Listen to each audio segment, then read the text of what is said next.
It's taken 15 years to even get one change, one significant change in the medical marijuana program. The gross mismanagement of the medical marijuana program in Hawaii is the best argument for legalization that was ever made.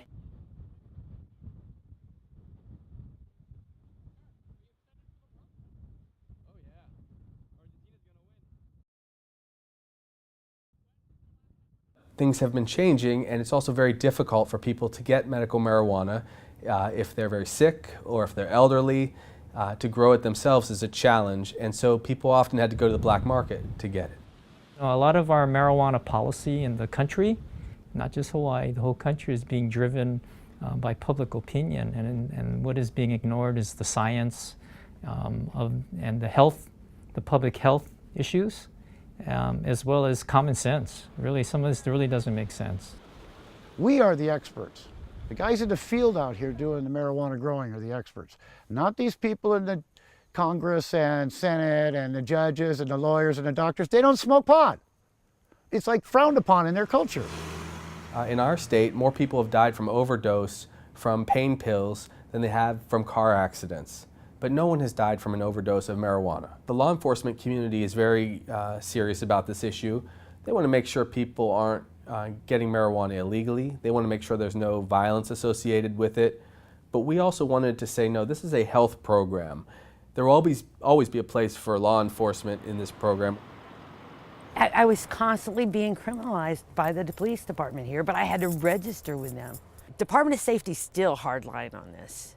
They think if you smoke, you're a criminal, period, end of discussion. Imagine having that person be the boss of the program. They aren't like the Department of Health people that ask questions about what's effective, you know, how many plants do you really need, you know, this kind of, no. I have had multiple sclerosis for over 20 years. I've been up to like 30, 40 medications at a time, because when you take one pill for me, then I would have a side effect. So to alleviate that symptom, you take another pill or a suppository or a liquid or a nasal spray, or, you know, that is a cascading effect. And I think it's a small percentage of the medical marijuana patients right now. There are 13,000 approximately in Hawaii.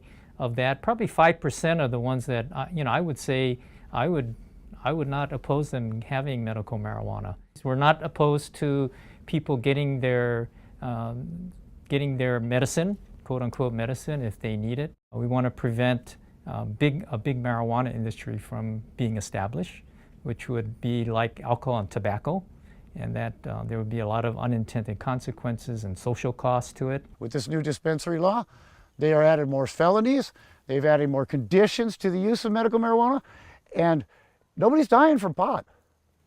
What's all this about? It's control. That's all it is. I'm cultivating 7 for myself, 7 for my patient. Then the extra plants you see here are due to the fact that 2 other people live here and 2 other people caregive for 1 other person. I know that the only reason there's a black market is because it's illegal and people want it. Pick any subject, any product in the world.